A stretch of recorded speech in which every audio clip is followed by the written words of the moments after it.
ஓம் நமச்சிவாய போற்றி. வணக்கம். இந்த பதிவில் சிம்ம ராசியை பற்றி பேச வந்துள்ளேன். சிம்ம ராசியில பிறந்தவங்க அப்பா மேல ரொம்ப பாசமா இருப்பாங்க. தர்ம சிந்தனையோட இருப்பாங்க. அநீதிகளை எதிர்த்து பேசுவாங்க. உறுதியான மனம் படைத்தவர்களாகவும் தைரியமாகவும் இருப்பாங்க. இவங்க வாக்கு வன்மையும் ஆன்மீக ஈடுபாடு இவங்களுக்கு அதிகமாக இருக்குங்க. கல்வியில ஊக்கமும் சாஸ்திர ஆராய்ச்சியில வெற்றி பெறுவாங்க. வேதங்களை பற்றில அதிகமாக இருக்குங்க. இந்த சிம்ம ராசிக்காரங்க பெரிய மனிதர்களிட நட்பும் சகவாசமும் அந்தஸ்தும் ஏற்படுங்க. சமூகத்துல கீர்த்தியுடனும் பிரபலத்துடனும் விளங்குவாங்க. உன்னத பதவியில இருப்பாங்க. இவங்க செல்வம் செல்வாக்கு ஸ்திர சொத்துக்களுடன் இருப்பாங்க. குடும்பம் சிறப்பாக இருக்குங்க. இவங்களுக்கு ஒரு நல்ல புத்திர பாக்கியங்களுடன் இருப்பாங்க. சிம்ம ராசியில பிறந்தவங்க சிவபெருமான அருளை பெற்றிருப்பாங்க. அதிகமான உணவை தான் சாப்பிடுவாங்க. அவங்களுக்கு வியாதிகள் வந்தா கூட உடனே சரியாயிடுங்க. தொழில் ஊக்கத்துடன் விளங்குவாங்க. இவங்க தன்னுடைய அந்தஸ்துக்கு குறைவாக இருக்கவங்க கிட்ட அலட்சியமாகவும் அதிகாரமாகவும் கொஞ்சம் கர்வமாகவும் நடந்துக்குவாங்க இந்த சிம்மராசிக்காரங்க. பொதுவாக கோபம் இவங்களுக்கு பயங்கரமா வருங்க. தலையெடுத்து கோபம் அப்படின்னு கூட சொல்லலாம். இந்த ராசியினோட சின்னம் சிங்கம், அதனால தலைக்கணம் அப்படின்னு சொல்லுவாங்க. இவங்க சிங்கத்தை போல அஞ்சா நெஞ்சம் துணிவு தைரியத்துடன் இருப்பாங்க. இந்த சிங்கம் காட்டுல இருக்கும்போது பசி நேரத்துல மிருக குணமா இருக்குங்க. அதே பசியை தீர்ந்துட்டா அதுக்கு எதிரில் நிக்கிற ஜீவன்களை ஒண்ணுமே செய்யாது. அதே மாதிரிதான் இந்த ராசிக்காரங்களுக்கு தனக்கு தேவையானதை பெறுவதற்கு மிருகமாக நடந்துக்குவாங்க. அதை நடந்து முடிஞ்சதுக்கு அப்புறம் அமைதியாயிருவாங்க. அந்த பொருள் மீதெல்லாம் அதிகமாக ஈடுபாடு இருக்காதுங்க. திருமண வாழ்க்கை பெரும்பாலும் கொஞ்சம் சிக்கலா தான் இருக்குங்க. குழந்தைகள் அமைப்பு சற்று குறைவாக தான் இருக்கும். இந்த ராசிகளோட வாழ்க்கைன்னு வெளிப்படையாக ஒரு திறந்த புத்தகமாக இருக்குங்க. மனசுல கபடம் வஞ்சனை சூதுவாது எதுவுமே தெரியாதுங்க. மனதில் உள்ளதை ஒழிக்காம பேசுவாங்க. சுதந்திர உணர்ச்சி அதிகமாக இருக்குங்க. யாருக்கும் அடங்கி போகவும் மாட்டாங்க. இந்த ராசிக்காரங்க சிங்கம் வாழு காடுன்னு கூட சொல்லலாம். அதனாலதான் இவங்க பாறைகள் கற்கள் சம்பந்தப்பட்ட வீடு அங்க அமையுங்க. இவங்களுக்கு தெய்வீக சிந்தனையும் ஆன்மீக நாட்டமும் இருக்கும். பொதுவாக அவங்க கிட்ட கர்வத்தோடு கொஞ்சம் சிடுசிடுன்னு இருப்பாங்க. தியாகம் பண்றதுல பெரிய வல்லன்னு சொல்லலாம். இவங்க குடும்பத்துல இவர் சிறியவராக இருந்தா கூட பெரியவங்க ஸ்தானத்துல இருந்து மரியாதையுடன் தான் இவங்க பேசுவாங்க. இவங்க கடமை கண்ணியம் கட்டுப்பாடு சுய ஒழுக்கம் பக்தி நேர்மை இது மாதிரி தான் அவங்க வாழுவாங்க. இவங்க எந்த ஒரு செயலுமே சுயநலம் இல்லாம சமுதாய நலத்தோட தான் கலந்து செய்யணும்னு செய்வாங்க. அவங்கவுங்க வச்சிருக்க பொறுப்புக்கு தர்மத்தை விடாம கடைபிடிப்பாங்க. இவங்க தர்ம சிந்தனையும் தான தர்மங்களை செய்யும் இரக்க குணம் கொண்டவங்களா தான் இருப்பாங்க. எங்கேயாவது அநியாயம் நடந்துட்டா தட்டி கேட்கிற குணம் இவங்களுக்கு இருக்குங்க. மற்றவங்களோட மனநிலையில இருந்து யோசிப்பாங்க இந்த சிம்ம ராசிக்காரங்க. இவங்க எந்த ஒரு செயலுமே தர்மத்தின வழியில தான் போகணும் அப்படின்னு நினைப்பாங்க. இவங்களை யாராவது மதிக்கல அவங்கவுங்க அங்க மதிக்கலன்னு தெரிஞ்சா அவங்க அங்க போக மாட்டாங்க வரவும் மாட்டாங்க. இவங்களுக்கு ஏதோ ஒரு விஷயத்துல தெரிஞ்ச ஏமாறு பக்குவம் இருக்குதுங்க. சூழ்நிலைக்கு ஏத்த மாதிரி நடந்துக்குவாங்க. தனியாக ஒரு முடிவை எடுக்க மாட்டாங்க. தைரியசாலிங்க. தன்னம்பிக்கை அதிகமாக இருக்குங்க. இவங்க சமுதாயத்துல மிகுந்த அந்தஸ்துடன் இருப்பாங்க.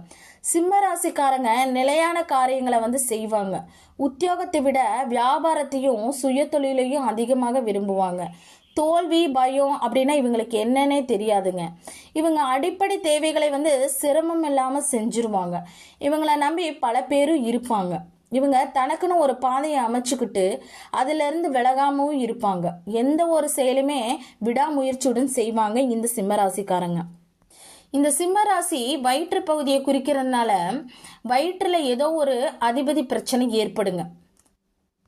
இவர்களுக்கு சூரியன் அதிபதியா இருப்பதனால குழந்தை பாக்கியம் சற்று குறைவாதாங்க இருக்கும். சிம்ம ராசி கற்பனை நிறைந்த ராசின்னு கூட சொல்றாங்க. தகுதிக்கு மீறி கனவுல கற்பனையா வாழுவாங்க. சிம்ம ராசியில பூரம் நட்சத்திரத்துல பிறந்தவங்களுக்கு திருமண வாழ்க்கை சிறப்பா இருக்காது. ரத்தம் சம்பந்தப்பட்ட வியாதி ஏதாவது இருக்குங்க. சிம்ம ராசிக்காரங்க பேச விட்டா நல்லா பேசுவாங்க. பேசிக்கிட்டே இருப்பாங்க. அவங்களுக்கு ஜோதிடம் நல்லா வருங்க. இந்த சிம்ம ராசிக்காரங்க பொதுவாக இவங்க வீட்டுல அவங்களுக்குன்னு ஒரு சகோதரி இல்ல சகோதரனோ பிறந்திருப்பாங்க. அப்ப அந்த வீட்டுல ஒரு கர்மம் நடந்திருக்குங்க. அவங்க பிறக்கிறப்ப எங்கேயா சொந்தக்காரங்க வீட்டுல ஒருத்தவங்க தவறிட்டாங்க, அந்த பிரச்சனை சார்ந்து வந்தது அப்படின்னு சொல்லியிருப்பாங்க. இவங்க குடும்பத்துல தலைப்பண்போடு இருப்பாங்க. இவங்க மற்றவங்களுக்கு வேலை சொல்லுவாங்க, பொறுமையாவும் இருப்பாங்க. சிம்ம ராசிக்காரங்க மக நட்சத்திரத்துல பிறந்தவங்க அப்படின்னா மன ரீதியா பாதிச்சிருப்பாங்க. தாயோட அன்பு அதிகமாக இருக்குங்க. அதுல ஏதோ ஒரு பிரச்சனை இருந்து கொண்டே தான் இருக்கும். சின்ன வயசுல அதிகமாக கஷ்டப்பட்டுட்டு இருப்பாங்க. திட்டமிட்டு தான் ஒரு செயலை செய்வாங்க. மக நட்சத்திரத்துல உங்க வீட்டுல பிறந்தவங்க இருந்தா பாருங்க, என் தாத்தா மாதிரி இருக்கிறாங்க, என் பாட்டி மாதிரி இருக்கிறாங்க, என் அப்பா மாதிரி இருக்கிறாங்க அப்படின்னு முன்னோர்களின் முகசாயலை பத்தி சொல்லுவாங்க. இவங்க தங்களோட சுதந்திரத்துல பிற தலையிடுவதை விரும்ப மாட்டாங்க.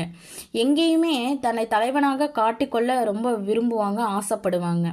புகழுக்காக அதிகமாக உழைப்பார்கள் கூட சொல்லலாம். யாராவது இவரை புகழ்ந்தா போதும், இவங்க கொடைவள்ளலாக மாறிடுவாங்க. தலைமை பண்பு குணமுடையவர்கள் அப்படின்னு கூட சொல்லலாங்க.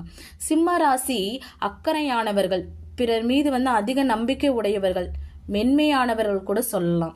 மற்றவங்களோட விசுவாசமாக இருக்க வேண்டும் அப்படின்னு நினைக்கிறவங்க தான் இந்த சிம்மராசிக்காரங்க. ஆனா இவங்களுக்கு அதிகாரமும் ஆணவம் உள்ளவர்களாக தான் இருப்பாங்க. ஒரு சில நேரங்களில் தற்பெருமை பேசுவங்களா இருப்பாங்க. மற்றவங்க மீது தன்னுடைய ஆதிக்கத்தை செலுத்துபவர்களாக இருப்பாங்க. தன்னை விட முன்னேறி செல்பவர்களை கண்டு பொறாமை இவங்களுக்கு இருக்கும். அதோட முன்னேற்றமும் இருக்கும். இந்த சிம்ம ராசிக்காரங்க ஸ்திரம் அப்படிங்கிறதுனால பொறுமையுடன் நிதானித்து தீவிரமாக யோசித்து எந்த ஒரு காரியத்தையும் முன்னாடி நின்று நடத்துவாங்க. வெற்றிக்காக அமைதியாக காத்திருந்து தகுந்த நேரம் வரும்போது களத்துல இறங்கி காரியத்தை வெற்றி பெற்றுருவாங்க. இவங்க எந்த இடத்துலையுமே சூட்சமாக வளைந்து கொடுத்து போய் அந்த காரியத்தை நிறைவேற்றுவதில் வல்லவர் கூட சொல்லலாம். இந்த சிம்ம ராசிக்காரங்க நெருப்பு ராசிங்கிறதுனால நிலையான கோபம் இருந்துக்கிட்டே தாங்க இருக்கும். மனசுக்குள்ள ஒரு கனவு நெருப்பு இருக்குங்க. ஒரு காரியத்தை உடனடியாக முடிக்கணும், அதற்குரிய நேரம் எப்போது வரும் அப்படின்னு மனசுக்குள்ளே அந்த சிந்தனை ஓடிக்கிட்டே தாங்க இருக்கும். இவங்க நின்று எரியும் நெருப்பை போல கோபத்தையும் வைராகத்தையும் கொண்டவர்களாக தான் இருப்பாங்க. இந்த சிம்ம ராசிக்காரங்க அறம் வகையை சார்ந்தவர்களால நேர்மையா இருக்கணும்னு நினைப்பாங்க. பிறருக்கு உதவுற குணம் இவங்ககிட்ட இருக்குங்க. தன்னுடைய இருப்பவர்களை அதிக செல்வாக்குடன் வச்சிருக்கணும் அப்படின்னு நினைப்பாங்க. தன்னால் முடிஞ்ச வரையும் அடுத்தவங்களுக்கு ஓடி ஓடி உதவி செய்யணும் அப்படிங்கிற மனோபாவம் இவங்க கிட்ட இருக்குங்க. சிம்ம ராசி கிழக்கு திசை குறிக்கிறதுனால இவங்களுக்கு தன்னோட வாழக்கூடிய இருப்பிடமாகட்டும் அல்லது வீடாகட்டும் இல்லைன்னா தொழிற்ஸ்தாபனம் ஆகட்டும் கிழக்கு வாயிலாக இருந்தா மிகவும் சிறப்பு வாய்ந்ததாக இருக்குங்க. இவங்க சத்திரியர் என்றால் போர்க்குணம் கொண்டவர்கள், எதிரியை கூட வெற்றி கொள்ளும் வீரமிக்கவர்கள் அப்படின்னு கூட சொல்லலாங்க. எப்படியாவது எந்த காலகட்டத்திலையும் தன்னுடைய கௌரவத்தை நிலைநிறுத்த வேண்டும், யாருக்காகவும் விட்டு கொடுக்காத வகையில் மற்றவங்களோட போரிட்டாவது தன்னுடைய காரியத்தை சாதிக்கணும் அப்படிங்கிற குணம் தாங்க இவங்களுக்கு இருக்கும். இவங்க ஒழுக்க குணம் தவறாத நிலையில இருப்பாங்க. கடமை உணர்ச்சியை எவ்வளவு வேலை பளவிலும் காப்பாற்றக்கூடியவர்களாக இருப்பாங்க. தன்னை பார்த்தாலே மற்றவங்களுக்கு அதிகார தோரணை வர வேண்டும் அப்படிங்கிற தோரணையை தன்னோட தோரணையை மாற்றி கொள்ளுவாங்க இந்த சிம்மராசிக்காரங்க. இவங்களுக்கு பித்தம் சம்பந்தமான நோய்கள் இருக்கும். உடம்பு எப்பயுமே ஹீட்டாக தான் இருக்கும். இவங்க சூடு சம்பந்தப்பட்ட நோய்கள் இவங்களுக்கு அடிக்கடி வர்றதுக்கு வாய்ப்பு இருக்குதுங்க. இந்த சிம்ம ராசிக்காரங்க 4 சக்கர வாகனத்தில் போகணும்னு ஆர்வமாக இருப்பாங்க, ரொம்ப விரும்புவாங்க. இவங்களுக்கு விவசாயம், கால்நடை சார்ந்த பராமரிப்பு, இந்த தொழில் மீதுல ஆர்வம் கொண்டவர்களாக இருப்பாங்க. இவங்களுக்கு இருதயம், கல்லீரல், மண்ணீரல், சிறுகுடல், பித்தப்பையி இது மாதிரி சார்ந்த உடல் உபாதைகள்ல வரக்கூடிய வாய்ப்பு இருக்குது. சிம்ம ராசியில பிறந்தவங்க, சிம்ம ராசி அப்படின்னா ஒரு நெருப்பு ராசி. எனவே நீங்க எந்த ஒரு கோயிலுக்கு போனாலும் தீபம் ஏற்றி வழிபட செய்வது மிக மிக நல்லதுங்க.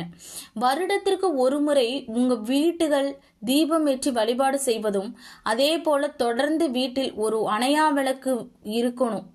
வீடுகளோ அல்லது அலுவலகமோ எங்கே இருந்தாலும் சரி ஒரு அணையா விளக்கு ஏற்றி வைப்பது சிறப்பு. கோயிலில் நடக்கக்கூடிய கும்பாபிஷேகமாகட்டும் இருக்கட்டும் அல்லது சண்டி ஹோமமாக இருக்கட்டும், இதில் கலந்துக்கிட்டு வந்தீங்க அப்படின்னா உங்கள் பிரார்த்தனைகளை முன்வைத்து கலந்து கொண்டீர்கள் ஆனால் உங்கள் வாழ்க்கையில் உங்களோட பிரார்த்தனைகள் அனைத்தும் 100% வெற்றி பெறுவது உறுதி. நன்றி, வணக்கம். ஓம் நமச்சிவாய போற்றி.